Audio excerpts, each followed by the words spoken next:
Do you want to know how to show empathy to your child? Because they need it. I'm Nicholeen Peck, and I teach parenting and good communication all over the world through the lens of the principle self-government. And in this video, we're talking about showing empathy.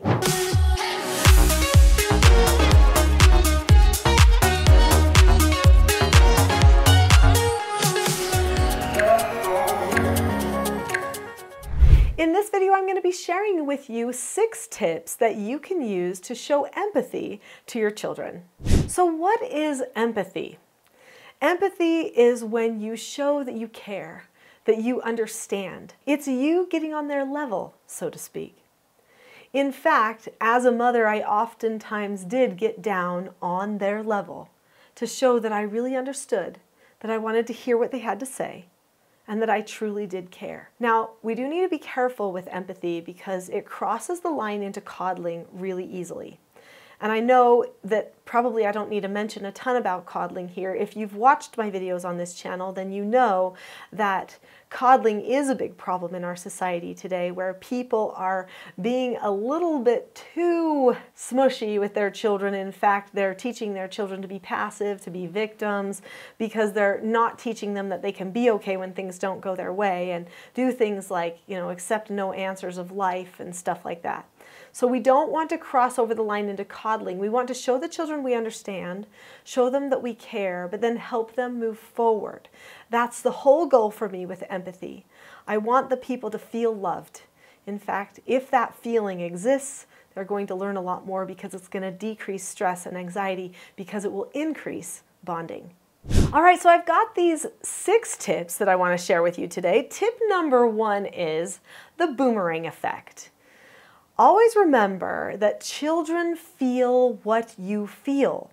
So if you feel stressed, then stress is going to come back at you. If you feel like you have to struggle with them, fight with them, then they're going to fight with you and struggle with you. If you feel calm and you send out calmness, assurance, love, and understanding, then they will start to send that same thing back at you. Now, it may not be instantaneous, but they will start sending back those feelings toward you because it's hard to push against somebody who won't push back at you. So there is a boomerang effect. So when you show empathy and understanding to someone, then likely they are going to show empathy and understanding to you and to other people too. So don't allow yourself to get frustrated or think bad things about the children.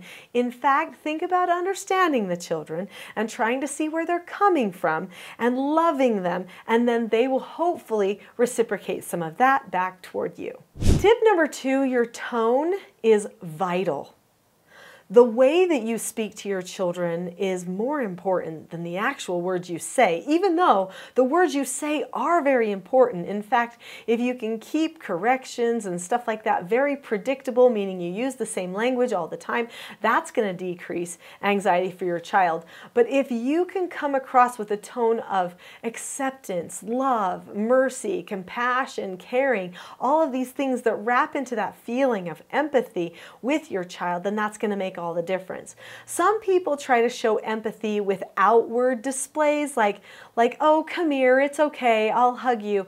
But that doesn't really show you care as much as looking at them on their level, looking into their eyes, thinking, I love you, and telling them, it sounds like something hard happened.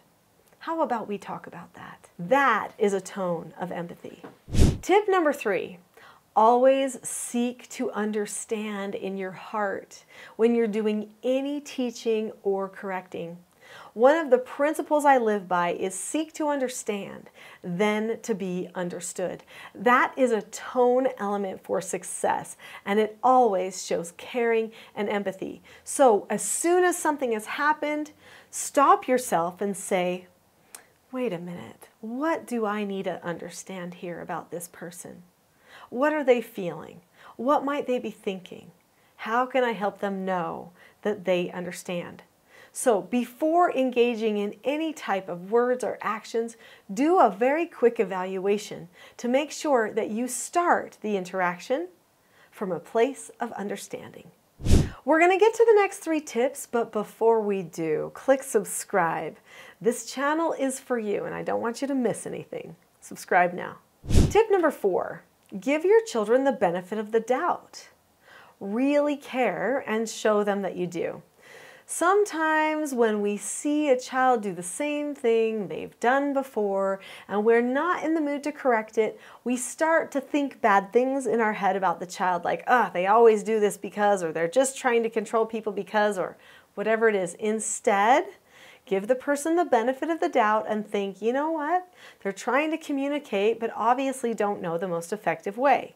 So I will help them learn the most effective way. Instead of judge, give the benefit of the doubt. Instead of taking that child in your mind and putting them in a little box that you feel like is a negative box, help them have potential. Keep them out in the open in your mind. Keep evaluating and helping them move forward so that they don't get trapped in a box in their own minds or in yours.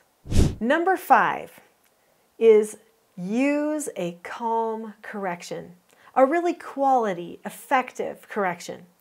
There are a lot of different ways to correct children. You could say, you go to timeout. That's not very understanding. It certainly doesn't show caring. In fact, it shows annoyance. I am annoyed with you, get out of my way, right?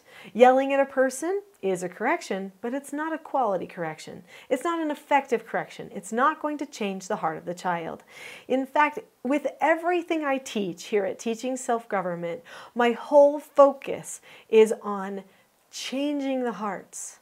Turning the hearts of the parents and the hearts of the children toward each other instead of just toward themselves, and having an experience in their heart, a mighty change, so that they come closer to living according to truth, which modifies all of their relationships and their overall attitude. Do a calm quality correction. How do you do that? In this book, Parenting a House United, I talk about how to do what I call an effective correction.